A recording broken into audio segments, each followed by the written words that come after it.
Olá a todos e sejam bem-vindos a mais uma série de vídeos do A Pensar Em. Desta vez acerca da criação de apresentações multimédia ou apresentações eletrónicas, como lhe queiram chamar.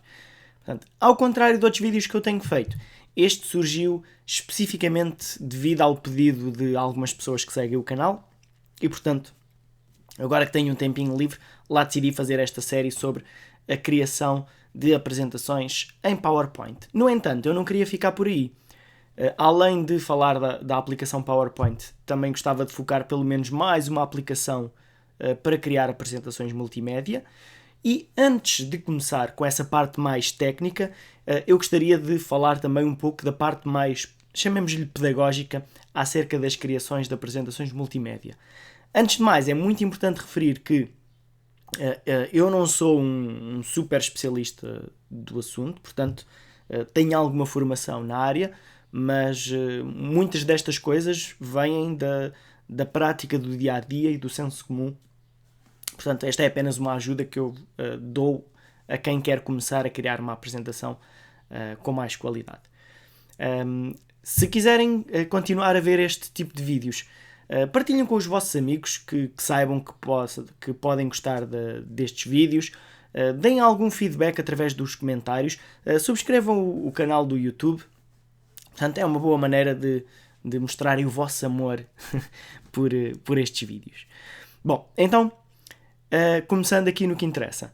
Portanto, antes de falar da parte técnica, eu vou falar em 3 vídeos diferentes de boas práticas relacionadas com as apresentações. Neste primeiro vídeo, que será o mais longo por causa desta conversa que estamos aqui a ter, neste vídeo vamos falar acerca de boas práticas na criação de uma apresentação multimédia.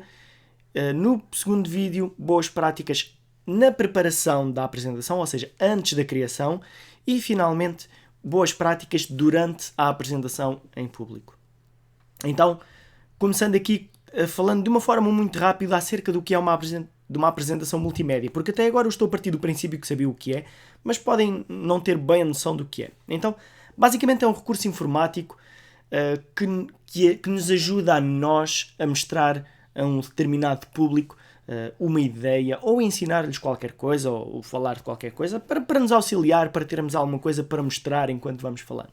Exatamente como aquilo que vocês estão a ver no ecrã neste preciso momento. Isso é uma apresentação multimédia. E o que estão a ver consiste num diapositivo. Um diapositivo é esta página que estão a ver, e nesta página podem ser usados vários recursos multimédia. Neste caso apenas texto e imagens, mas também pode ser usado vídeo, som e animações diversas. Estas apresentações podem ser criadas utilizando aplicações muito diferentes. A mais conhecida é o PowerPoint. É tão conhecida que muitas vezes vocês conhecem, em vez de dizerem apresentações multimédia, dizem mesmo este PowerPoint.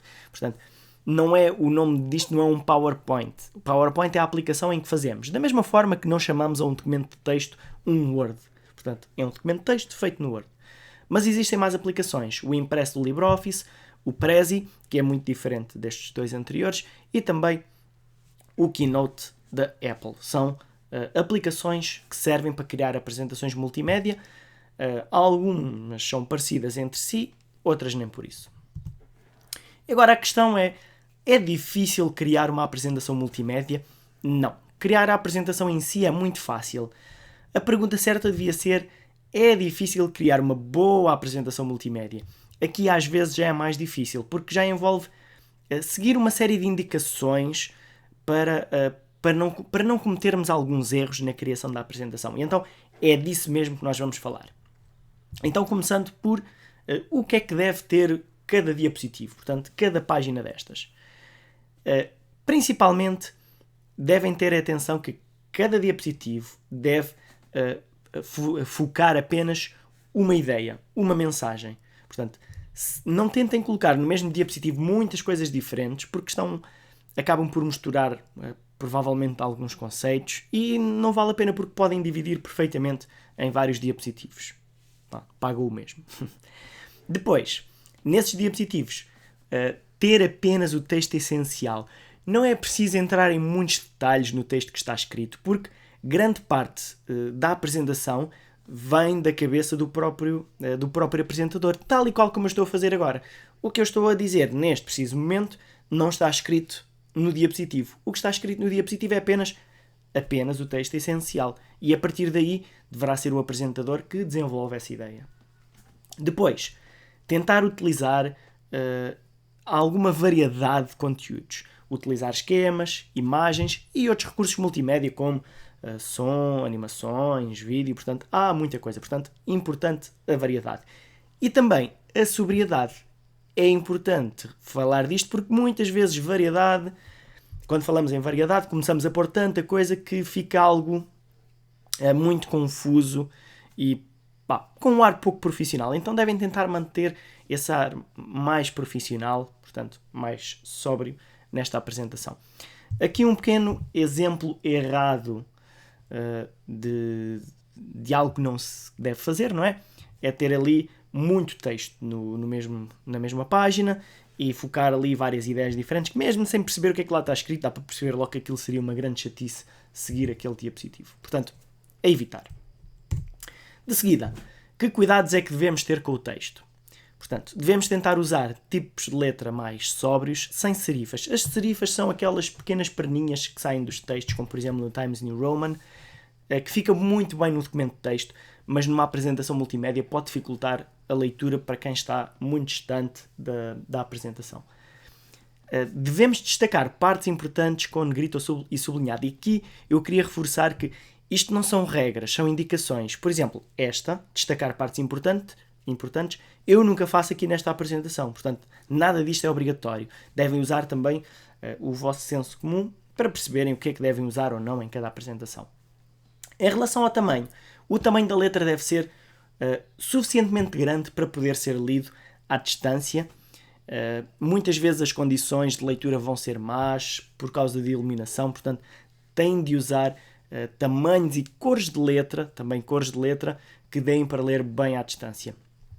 Tentar eliminar os erros ortográficos para que a atenção do público não se foque nos pequeninos erros que podemos ter lá no texto e que se foquem apenas na nossa apresentação. E seguir a regra do 7x7. O que é o 7x7? É uma indicação para não termos texto a mais. Ou seja, em cada diapositivo tentar usar no máximo 7 linhas ou 7 pontos, como estes, e em cada linha apenas 7 palavras. É claro que podem quebrar estas regras, depende da situação, como já falámos anteriormente. Aqui o exemplo mau. Temos ali alguns tipos de letra que poderão ser de difícil de leitura, tanto por causa do tipo de letra escolhido, como por causa das cores. Por exemplo, ali aquele ruim, nem sei se conseguem ver bem, portanto, é um fundo azul escuro com letras azuis claras, portanto, em condições de projeção poderá não funcionar muito bem, portanto, evitar. E para acabar, vamos falar apenas de alguns cuidados ao utilizar recursos multimédia. Então, um importante é utilizar imagens e vídeos com qualidade. Temos aqui um exemplo. Ali temos um exemplo de uma imagem muito pixelizada e que facilmente podíamos arranjar uma versão com mais qualidade. Depois, na parte técnica, vamos ver como é que podemos fazer isto. Depois, evitar utilizar imagens que sejam muito comuns, que já toda a gente viu ou que está farta de ver, e isso acontece muito com cliparts, como é o exemplo daquela Torre Eiffel que estão ali a ver. Portanto, tentem usar imagens mais originais. Depois, novamente, repito, vamos ver onde é que podemos ir buscar imagens e como procurá-las. Depois, se usarem gráficos, tentem usar gráficos adequados àquilo que se quer mostrar. Acontece com muita frequência as pessoas quererem mostrar gráficos, mas gráficos não são adaptados aos dados que querem transmitir. Portanto, cuidado com isso. Já não tem bem a ver com a apresentação em si, mas com a preparação dela. E finalmente, terem atenção aos direitos de autor. Não esquecer que normalmente as imagens e vídeos poderão ter direitos de autor e é preciso respeitá-los. Portanto, ali aquele exemplo em baixo é o tal exemplo a não seguir que costumamos ter aqui. Em relação a este vídeo, vamos ficar por aqui. No próximo vídeo, iremos então ver algumas boas práticas para a preparação da apresentação.